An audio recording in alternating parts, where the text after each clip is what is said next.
Alors, pour la suite, ma laine est là. Moi, je vais partir ici, donc je vais vous montrer comme pour un bas uni où on change pas de laine, mais juste gardez en tête que si vous aviez eu un talon contrastant, j'aurais coupé la laine et j'aurais reparti ici parce que ma laine m'aurait attendu là. OK, là, ma laine m'attend pas. Là, normal, c'est normal, j'ai j'ai tricoté avec celle-là. Mais tu sais, si j'avais fait un talon contrastant, j'aurais laissé ma laine en attente sans la couper et j'aurais fait mon talon avec une autre couleur. Fait que j'aurais commencé ici.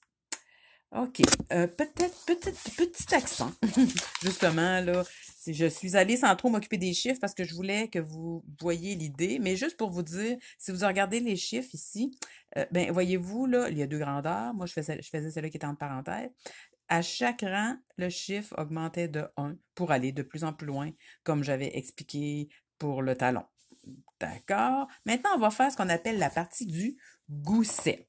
Fait que la première chose, vu qu'on est dans la même laine, qu'on va faire, nous, on va aller tricoter ici. Fait que pour aller tricoter pour relever ici, commencer à relever ici pour nous.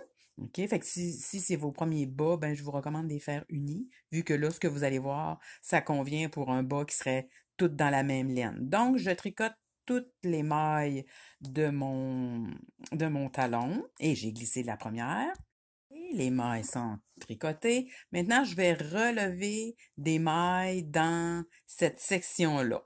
Alors, pour que ça se passe bien, je vais bien dérouler ici le rebord et avec la même aiguille, dans le cas du Magic Loop, c'est comme ça qu'on le fait, avec la même aiguille, je vais aller chercher dans une maille glissée au bout. Voyez-vous, ça me fait deux brins. C'est sûr que c'est un petit... Là, moi, j'ai deux laines là, pour un brin.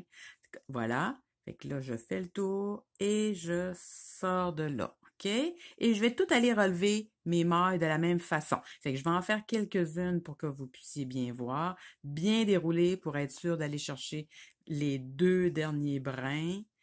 Et je vais vous mettre un petit peu plus proche comme ça. Bien dérouler ici pour aller chercher ici. Puis en général, on a, vous savez le nombre de retours, de rangs qu'on a fait, d'aller-retour qu'on a fait dans le rabat. Bon, ben moi, c'était 11 allers-retours que j'ai eu à faire. Donc, je vais aller chercher 13 mailles de chaque côté. Donc, c'est toujours 2 mailles de plus que ce qu'on avait ici. Donc, on revient quand c'est fait pour cette section-là. Et quand j'arrive à ma dernière maille glissée, il reste tout ça, là.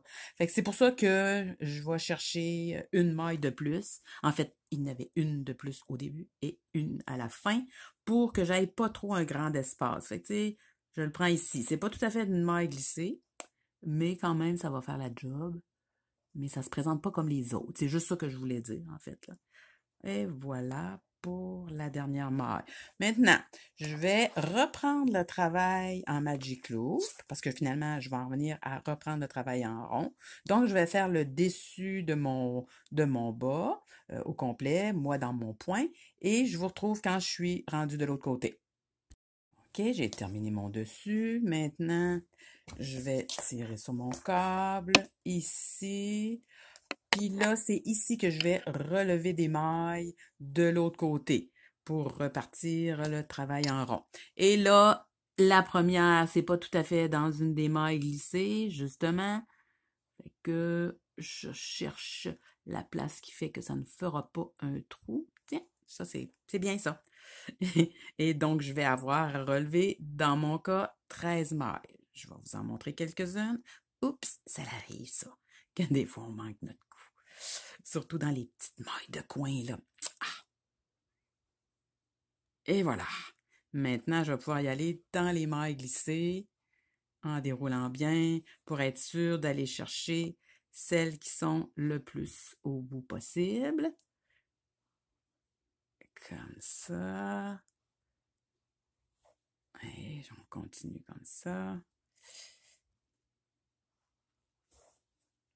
J'ai tout relevé mes mailles. Je suis presque rendue à recommencer à tricoter en rond. Ben oui, je recommence à tricoter en rond. Vous voyez que là, ça me fait vraiment beaucoup plus de mailles du côté qui va être maintenant le dessous du pied par rapport au dessus, OK? En passant, si jamais vous aviez monté une maille de plus, c'est pas grave. Tout ce que vous devez garder en tête, c'est le nombre que vous visez à retrouver ici. Moi, mon bas, c'est un bas de 56 mailles, donc 28 mailles là, j'avais 28 mailles là, maintenant j'ai bien plus que 28 mailles ici. Donc, quand je vais recommencer les diminutions, je vise à retrouver 28 mailles ici. OK? Fait que la première chose que je vais faire, maintenant que j'ai tout relevé, c'est terminer, parce que maintenant, mon aiguille 1, c'est toute la semelle.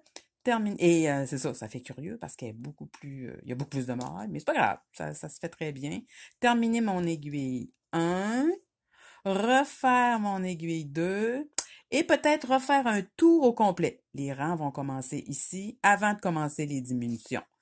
OK? Ça dépend peut-être de votre patron, mais moi, c'est comme ça que je fais. Je veux juste être sûre que les mailles qui ont été relevées ont toutes été tricotées au moins une fois avant de faire des diminutions. Sinon, c'est un petit peu, ça va mal un peu, là, pour faire les diminutions. OK? Fait qu'on va se retrouver quand je vais avoir fini là et refait un autre tour là. Là, je suis prête à faire les diminutions du gousset qui vont être faites au tout début de la première aiguille et à la toute fin de la deuxième aiguille. Dans le cas où vous êtes en double pointe, bien sûr, ça serait sur 2 aiguilles, là, fait qu'au début de la première, à la fin de la deuxième. Mais là, on est en Magic Loop, donc au début et à la fin, sur le rang de diminution. Donc, on commence par un surjet simple. Tiens, là, je vais faire des surjets simples tout le temps, vu que j'ai fait des GGT tantôt pendant le talon, pour vous dire que les deux donnent exactement pratiquement le même résultat.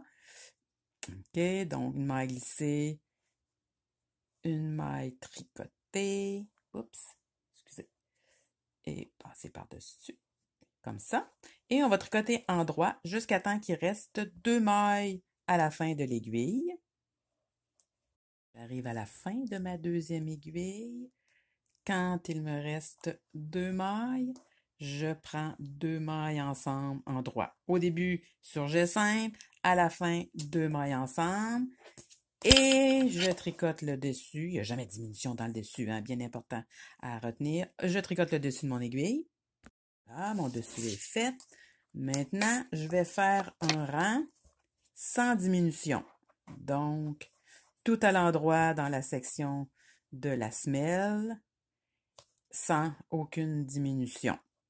Et, une fois que ce rang-là va être fait, je vais refaire le rang de diminution. Donc, c'est un rang sur deux. Un rang, on diminue, un rang, on diminue pas, un rang, on diminue, un rang, on diminue pas, jusqu'à temps qu'on retrouve le nombre qu'on recherche. Moi, dans mon cas, c'est 56 mailles totales ou 28 ici. C'est comme ça que votre gousset va être terminé. Donc, c'est pas très compliqué pour la partie du gousset, comme vous pouvez voir.